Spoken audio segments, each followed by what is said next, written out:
that keys are to the glory days at the stick. From who's got it better than us to brick by brick. It's always the 49ers way, from off-season to game day. Yeah, we talk back. It's the 49ers Cutback.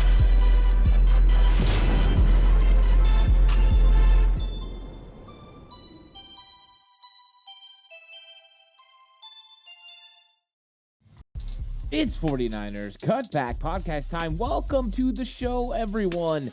Upon further review, one of my favorite episodes of the entire week, because watch the All-22 film. I've gotten deep into it the way I used to when I coached, and I've broken down players and seen areas where the 49ers were highly successful, that not just that you saw on film the day of the game, but that held water.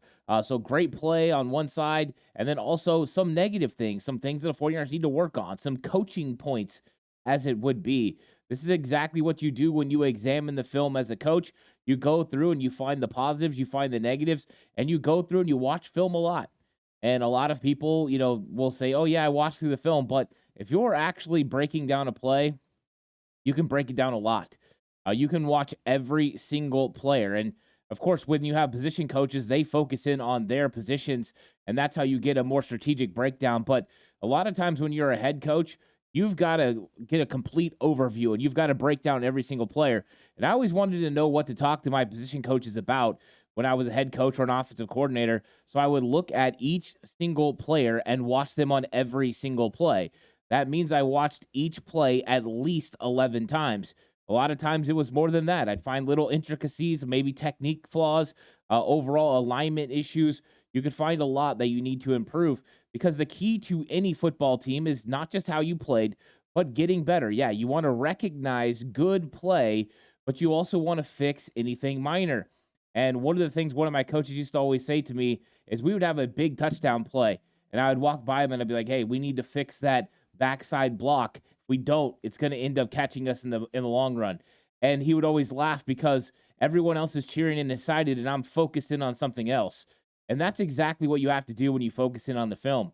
And let's just say, this 49ers film was pretty impressive. The plays that they executed very well, it was sheer domination. The plays that they didn't, well, those things fall apart. You have to give credit to Seattle sometimes.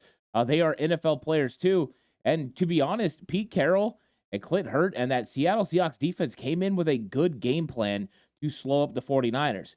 Problem was, once Brock Purdy, Kyle Shanahan, and the rest of the team adjusted, then there were some plays to be made, and you saw vertical plays down the field, taking advantage of what Seattle provided them, because ultimately, that's the name of the game. What is the defense giving you? Go out and take it. And the 49ers have all the weapons, all the personnel, all the formations, shifts, motions to take advantage of any defense in this league, because they can find the matchups they like. Just like it's brought up to me all the time, Steve Wilkes always says, it's all about the matchups. And it is all about the matchups. So I'm looking forward to getting into this episode, going through, talking about the things that were really well, my observations from watching the All-22, but also some things the 49ers need to work on. And there are some key takeaways on offense and defense, just like there is every single week. So sit back, relax. Let's have a fun, intake of 49ers content. I'm glad you guys are all here. Like and subscribe to the channel if you haven't already. I really appreciate it. On the push for 5K. If you're listening on audio platform, 49ers Cutback on Believe, it's been going up. Numbers are going up. I appreciate everyone that's listening and spreading the word. You guys are truly the best. I got to talk to you guys about Bet Online, because Bet Online is here, and all the major sports are in action this week with college football playoffs ready to kick off. Bet Online is your number one destination for all your sports wagering info, including news on pro football, the NBA, upcoming fights, and NHL games this season. Head to the website today to get in on the action and see all the updated odds for the week. Remember to use the promo code BELIEVE, that's BLEAV, to receive your 50% welcome bonus on your first deposit. Bet Online, where the game starts. And I'm going to start on the offensive side of the field, because you had a situation where the 49ers exploded on offense with Christian McCaffrey's 72-yard run. And I broke this play down over on Patreon, and the patience that's involved from a few different areas. It's not just Christian McCaffrey, but also offensive linemen. So a lot of times when you get a play on the outside, a toss, a sweep, whatever you want to call it, you have an opportunity to either get the edge with seal blocks, and then that's when you have the sideline to be able to run down. Or what happened in this case, Seattle Seahawks absolutely flew out there. Because of their alignment and their shift as the 49ers went into motion, they put themselves in really prime situation to shut that play down. Pete Carroll talked about the fact that they had worked on slowing that play down, and it was evident on film. They had enough guys out there. They had 5 guys out there to stop that play. Now, a couple of things happened that made this play go really good. Number one, the San Francisco 49ers offense of players that were out on the edge were playing really hard and competing right off the bat. But also, Seattle found themselves overrunning it because when you're playing defense, you have certain areas that you're supposed to stay in. You have guys that are supposed to engage and get in that ball carrier, and you have guys who are coming from the backside that need to be there for a cutback. Christian McCaffrey pressed this as far as he could, stuck his foot in the ground, and got upfield. Now, here's the part that is awesome. So that was the patience on his part. But the patience on the offensive linemen that were releasing to get to the second level. Those are guys that are looking to chase linebackers, looking to chase, Jamal Adams, a safety that's been in the second level, was impressive.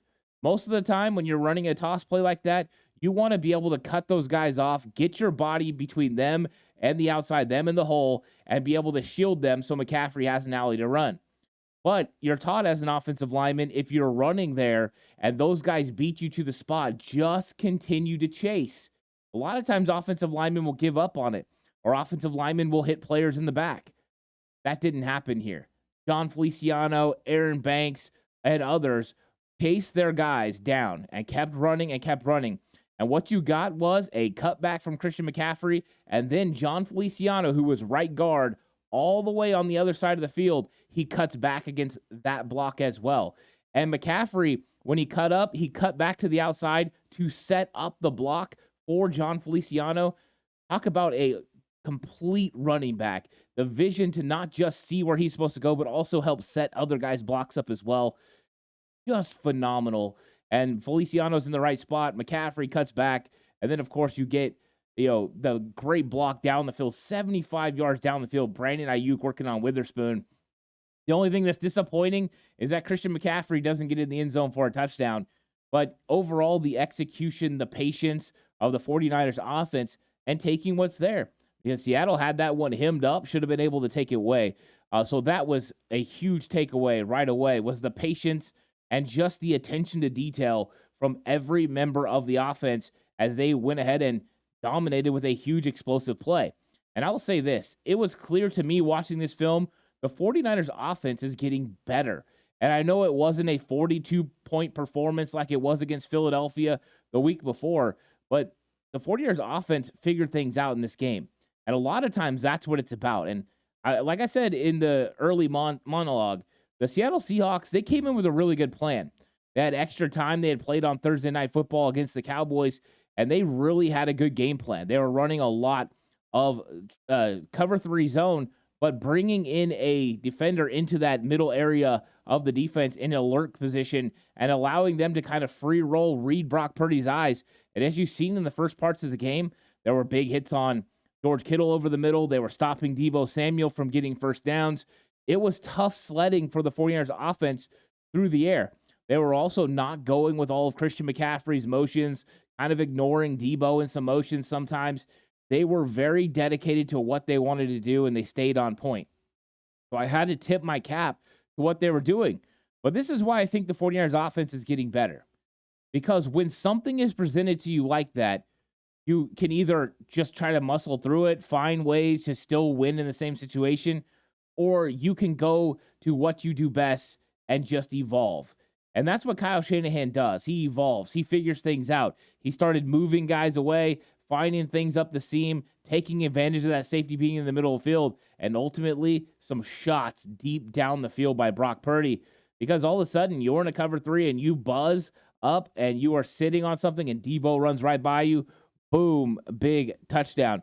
So I do believe the extra prep helped Seattle, not on the first drive because Christian McCaffrey, he beat it, right? And the offense just executed at a high level. They got the touchdown, but the drives after that, the subsequent drives, you've seen it in action. Seattle was definitely prepared.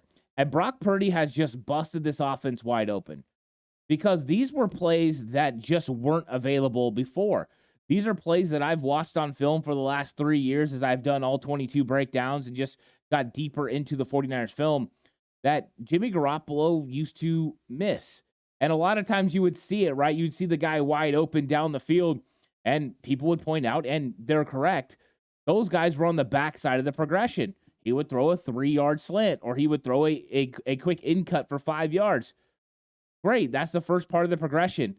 But Brock Purdy sees the big picture. He can see the whole thing. Yeah, he could have taken a short underneath throw, and it would have been, close. It would have been tight, and probably got, a first down if that's what he's looking for. He had Juwan Jennings. Juwan Jennings was number 1 on the Deebo Samuel touchdown. He had it. Jamal Adams was trying to play in the middle, but he had it. But he doesn't rip it. He sees Jamal Adams playing down. He sees him flat-footed, and he absolutely throws a smoke show over the top to Deebo Samuel, and Deebo walks in for a touchdown. Brock Purdy is opening this thing up. The explosive plays, the creativity, extending plays, throwing the ball over the top to Brandon Ayuk. This is because of Brock Purdy. Brock Purdy, yes, he has playmakers, and the playmakers are special. He even talked about it. He said, hey, we got special playmakers. And he's not wrong. They do have special playmakers. But Brock Purdy is a part of that. He's special. And he's elevating the play of the players around him. Yes, they elevate him at times, and he elevates them at times. This is what great quarterbacks do. This is what great football teams do, right? There are moments you go back and you look at history and you see some of the great quarterbacks, and there are times that the quarterbacks absolutely elevate the players around them.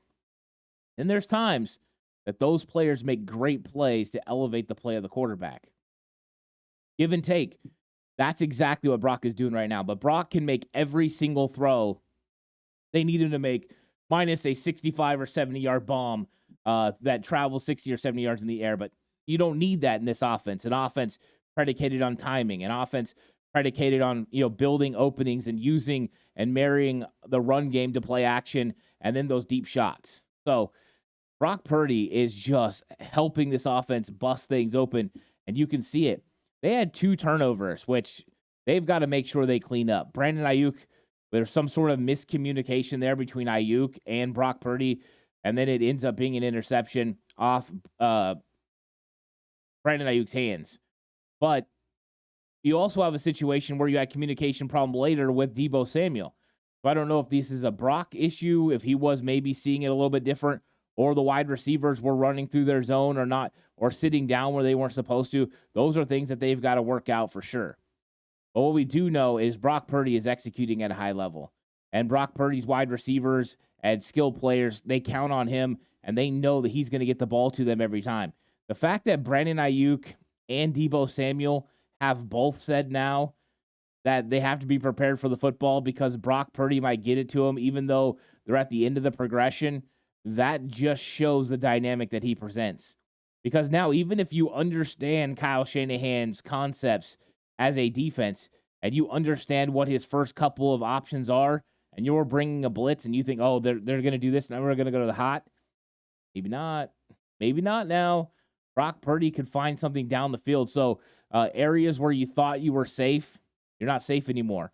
Jamal Adams thought he was safe, that Deebo Samuel wasn't going to come across the field and run that vertical past him for a touchdown. Guess what? Did. Brock Purdy's willing to take that big shot. Brock Purdy's willing to throw the ball deep down the field and take chances. It's great. So Brock Purdy's opening up this offense to a whole other level. That's crazy apparent on film. And I think the offense is actually getting better because of their adjustments, the way that they were able to navigate the early looks that Seattle was giving and then take advantage of it. And eventually Seattle, they just basically go back to their base cover 3 and it's like, hands up. Hopefully we can stop them. Okay, another thing that I noticed, Warriors O-line, they can't stop Leonard Williams. Leonard Williams is a problem. Problem for Aaron Banks, problem for Jake Brendel. And it's been consistent. When he played for the New York Giants in week 3, that was a problem. On Thanksgiving Day, that was a problem.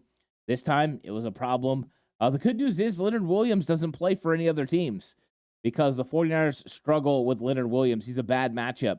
And the 49ers were able to maintain him most of the game, but he did have some real significant plays. And so you wonder if teams can study what Leonard Williams does against the 49ers and take advantage of it. We'll see. I don't know if that's the case. I think the 49ers offensive line did a pretty good job in this game.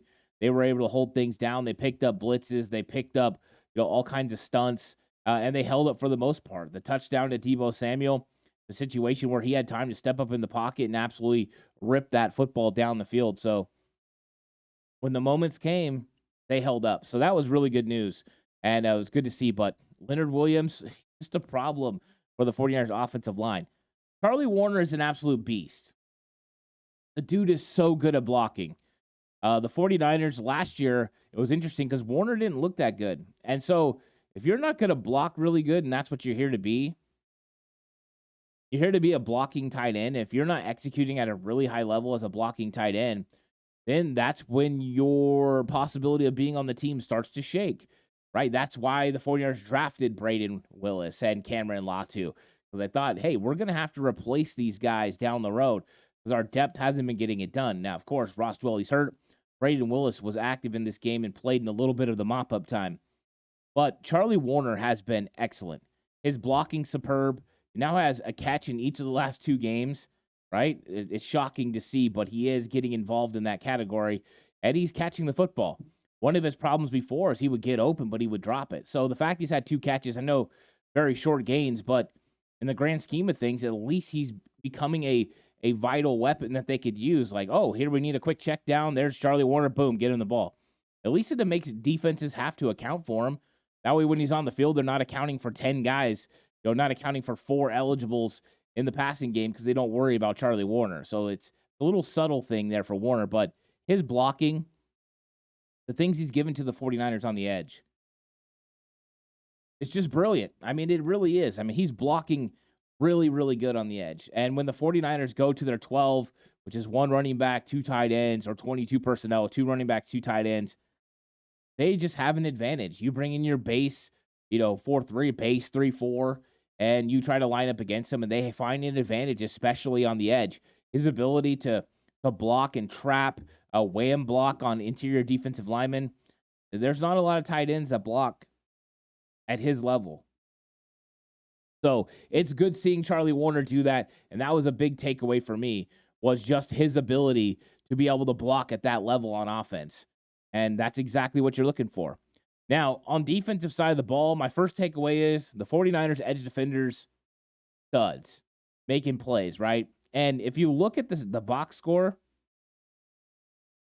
you see it somewhat, right? You see Nick Bosa had 2 sacks, depending on, some had him at 1.5, some had him at 2. Randy Gregory had a sack. Then you look at Cleveland Farrell. He had a couple big tackles. And then when you get to Chase Young, there's not a lot there. But if you watch the game, Chase Young had a sack that won't count because it was on a 2-point conversion. But think about that, right? That could have made it a 1-score game. He shuts it down. Chase Young also gets his hand on the football on the last interception by Fred Warner and basically ends the game. They don't show up. Not in the stat sheet, but they're big-time plays. And the 49ers defensive ends had to step up. You were without Eric Armstead, which meant when you got to 3rd and long, the odds are we were going to go with extra edge defenders in the game in an Arden Key kind of role, and they did. It was Randy Gregory rushing from the inside or Bosa rushing from over the center or occasionally Chase Young. So the 49ers needed to count on their defensive ends, and the defensive ends got it done in this football game and helped the 49ers win. So that was something that showed up on film for sure. Cleveland Farrell, by the way, he might not always put pressure on the quarterback, but he is fantastic against the run. Just fantastic. He always plays it tough. And Randy Gregory had some good plays, some flash plays in the run game as well. We know that sometimes he can struggle in that area, but he was playing tough. 49ers edge defenders are doing a really, really good job. Jair Brown, you guys watched the show last week. I was nervous. Jair Brown struggled a little bit against the Philadelphia Eagles. There were opportunities for big plays down the field. Very first play of the game. Tight end could have got to the corner for a touchdown. Jair Brown came up, buzzed it, came up, flat feet. Tight end ran right by him. Luckily, Jalen Hurts was completely focused on A.J. Brown, checked the ball underneath, and never saw the tight end open. There were a couple other occasions as well where there could have been big plays down the field because Jair Brown struggled in coverage. Well, guess what? This film, way better. Jair Brown was not just good in coverage, but he was bringing the pressure when he was blitzed. He was in the box making tackles. He was one of the 49ers' best tacklers, if not the best tackler in the entire game. So bounce back is important because when you're talking about a young player like that, if he started having back-to-back mess-up games or back-to-back mistakes and the coaches are having to get on him, that's when some players can get in their head. But the fact that he received the coaching, didn't make the same mistakes, played better, that's got to make you optimistic that he's going to continue to learn and grow as a player. So Jair Brown, definitely big time for the 49ers. I was excited about what Jair provided for the 49ers on defense. And that's what you need. You need that stabilizing force. Tashawn Gibson, ridiculous, by the way. Comes up and just straps Noah Fant. Anytime he was on Noah Fant was strapped. Tashawn Gibson has been taking away tight ends all year long. It has just been superb. To be honest, coming into the season, I didn't know Tashawn Gibson could do that. I didn't know he was that good in coverage. But boy, has he been phenomenal. There's nothing about Tashawn Gibson's game that makes me think he should retire. I mean, that dude is legit. And I know the 49ers are probably going to want to roll with Hufanga and Jair Brown next year, but Tashawn Gibson, if he still wants to play, he's not done. Somebody should give him some money because that dude is really, really good. Whether it's in the box, playing against the run, covering tight ends, being in the deep third, he's spectacular. And speaking of deep third, Jair Brown nearly had 3 interceptions in this game. He got 1. You have the deep one where him and Charvarius Ward go up after it. Charvarius Ward probably should have had an interception, but Jair Brown came all the way from center field to get there, right? That's an opportunity. Fred Warner stole an interception away from him on the tip ball from Chase Young. So Jair Brown was in the right place at the right time. That's what you want from your young players. When everybody else was getting juked by Zach Charbonnet, Jair Brown wasn't. So great performance by Jair Brown. Demo is that guy. The top flight corner. He's a top flight corner. When he's on the outside, no, they ain't doing nothing against him. He competes every single snap. He's in their face. And when they're running routes, he's right on their hip pocket. Not very overly grabby. He's not overly touchy. I mean, he did get a penalty for illegal contact on DK Metcalf on an out and up, but okay, if he's going to get by you, give him some contact.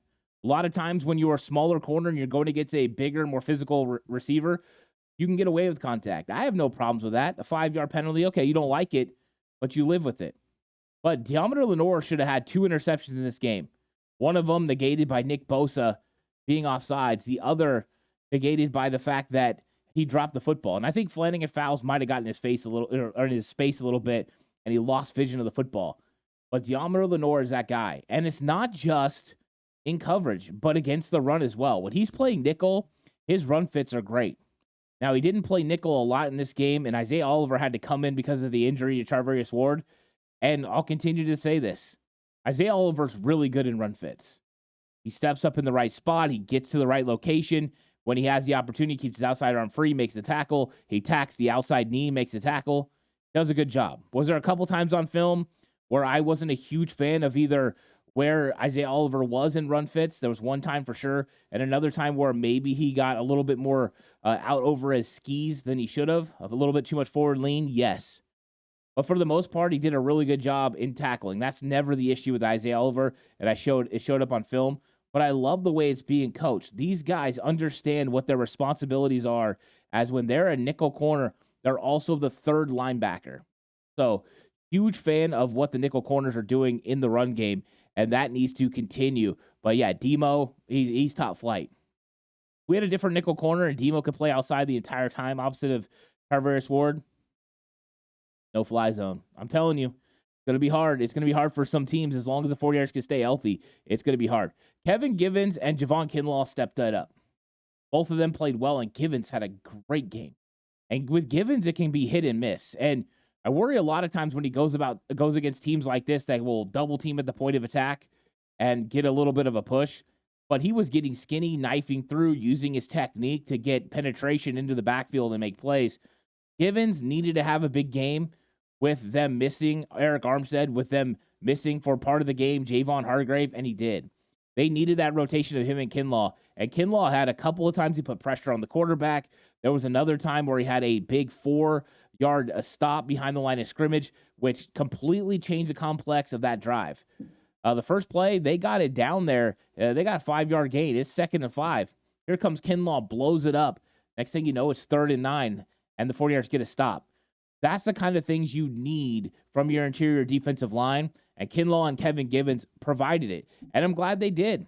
You didn't have Armstead. Hargrave went out, and to be honest with you, Kalia Davis just looked okay. Took the step back. Against Philadelphia, it was a lot of pass rush snaps, right? 19 snaps, but the 49ers are up big. He's playing a lot of pass rush snaps. So what does he know? He knows what's going to happen. He knows what to expect. He knows it's probably not going to be a run. It was easier for him. Now that he got a significant role with this rotation against the Seattle Seahawks and he had to play against the run, it was hit and miss. He wasn't as explosive as we saw against Philly. He didn't get skinny the same way that he should or that Kevin Givens does. So there definitely is still work to be done with Kalia Davis. Now, I like the player. I like the skill set. I like his build. But we need him to be able to get skinny and make plays.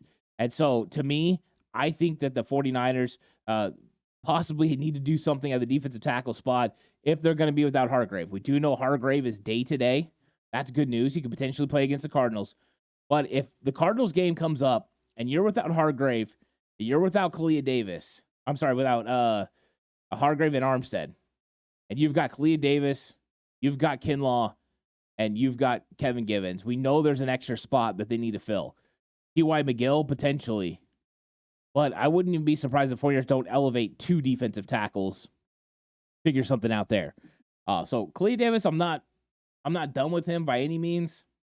I didn't think it was a bad game, but there's definitely a lot to work on. You're taking on double teams. You can't be square. You got to get skinny. You got to lower your center of gravity. You got to take those guys on. And I just think he needs a little bit of work on that. But he hasn't been a defensive tackle for a long time, that's for sure. With Burks out, the 49ers need to figure out the Sam linebacker. He was dealing with knee tendonitis. We got reps from Demetrius Flanagan-Fowles. And even though in the past, I've really had some issues with Demetrius Flanagan-Fowles play at linebacker, I didn't think it was egregious. I mean, there was a couple years ago against Chicago. It was absolutely egregious when I did the film breakdown. I struggled not to be negative to Demetrius Flanagan-Fowles. I didn't think it was that case at all. And I thought in pass coverage, he wasn't horrible. I just thought in the run fits, you could see he's a step slow. He's a little bit slower to pull the trigger and get downhill. Not always in the proper position. He doesn't fight across offensive linemen. He doesn't avoid blocks. He struggles to shed blocks at times. And it's not like it happens every time. So I know I mentioned a lot, and I don't want it to seem like but it happens from play to play. And when you add all the sum of those up, you get some negative plays. And what that forces is Fred Warner, Trey Greenlaw, when they're out there in the base 4-3, to have to somewhat make up for Demetrius Flanagan-Fowles. Now, they're high on him. They've been high on him for a while, and Demetrius Flanagan-Fowles has had games where he stepped up and made plays. Struggled a little bit against the Seahawks. Was that because he wasn't expected to start? Oren Burks is normally that guy. Maybe he wasn't as prepared as he should be. That I don't know. But the 49ers have some options, potentially, if Demetrius Flanagan-Fowles isn't capable of playing those 20% of the snaps. Number one, you've got Jalen Graham. You've kept him active the last few weeks. He's been helping you on special teams. He was really good against the run. So maybe Jalen Graham being in those positions, not a lot of coverage for your Sam linebacker, could make sense. D. Winters has been on the active roster since training camp. He's been rolling with this team the whole time. He's got tremendous amount of speed and good instincts. I still think there's a lot of growth that needs to happen with D. Winters as far as helping. So as far as speed and all of that, he's definitely an upgrade over Flanagan-Fowles. But as far as instincts right now, yes, he has the instincts, but consistent play, I don't think it's there yet. And then you look and you've got guys on the practice squad as well. So the Niners might need to bring up Curtis Robinson, elevate him from the practice squad. Your elevations could be T.Y. McGill and Curtis Robinson this week. And so we'll see. I know they signed Jason Verrett. I don't know if Verrett is going to be active. My guess would be Verrett chances to be elevated more so for Baltimore, unless there's some sort of injury that keeps Charvarius Ward out, then it would make sense. So the 49ers are going to have to make some decisions about elevations. And let's be honest, linebacker could be the least of their concerns. They might be more concerned about defensive back, more concerned, about other positions, defensive tackle, where they could possibly only have 3. So if that's the case, it might be Jalen Graham. It'll probably be Demetrius Flanagan-Fowles. But I would like to see Flanagan-Fowles play a little bit more instinctual, come up hard, be more aggressive, pull the trigger, get downhill. I think if he does that, they'll be just fine. But that was some of the things I saw on defense. And then here's the last one for special teams. Kick the ball out of the end zone. Coach Snyder. Not Jake Moody. Coach Snyder. These are directional kicks. All right? It's not Jake Moody's doing it wrong. It's not Jake Moody's fault. This is Brian Snyder. And I know, I get it. You want to pin offenses back deeper. You don't want them to start from the 25. You'd rather them start at the 20. Because every single time they go back, percentages of them scoring is more difficult, especially against your defense. But at what time are you worried about the risk per reward? Because the 49ers coverage team hasn't been great this year. For every time that they stop them short of the 25, there's like 5 or 6 that they get ahead of the 25. I think it's time. Just kick it out. Don't even worry about it anymore. Just kick it out of the end zone. Jake Moody's got the leg for it. Kick it out. Let your defense start from the 25-yard line and try to get a stop. No more risk of any sort of good return. That's just what I think. We'll see if they do it. So far, they've been bullish.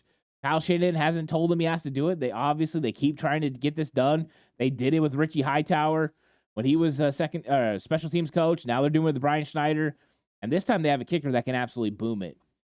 So, please, at least by the time we get to the playoffs, just make the adjustment. I'd appreciate it. Like always, guys, like and subscribe to the channel if you haven't already. Really appreciate it. Audio platform, 49ers Cutback on Believe. This episode brought to you by Bet Online, where the game starts. Let me know what you guys think of this episode in the comment section down below. Did I miss anything? Did you guys see something else? Let me know. Let me know what you thought, about what I said. It's always a fun time to talk San Francisco 49ers football, and it was a great win for the 49ers, beating the Seattle Seahawks, basically ending any chances of the Seahawks winning the NFC West. Now you've clinched a playoff spot with the Green Bay Packers falling to the New York Giants. The 49ers are in the playoffs. Now the next thing you have to do, lock up the division. You will basically do it with a win over the Arizona Cardinals, and then beat the Baltimore Ravens, you beat the Washington Commanders, and you beat the Los Angeles Rams, and then all roads lead through Santa Clara. Thank you guys so much for joining me. I'll catch you on the next one. Lots of great content coming your way through the channel. Come check it out. But until then, stay safe. And remember, the right way is always the 49ers.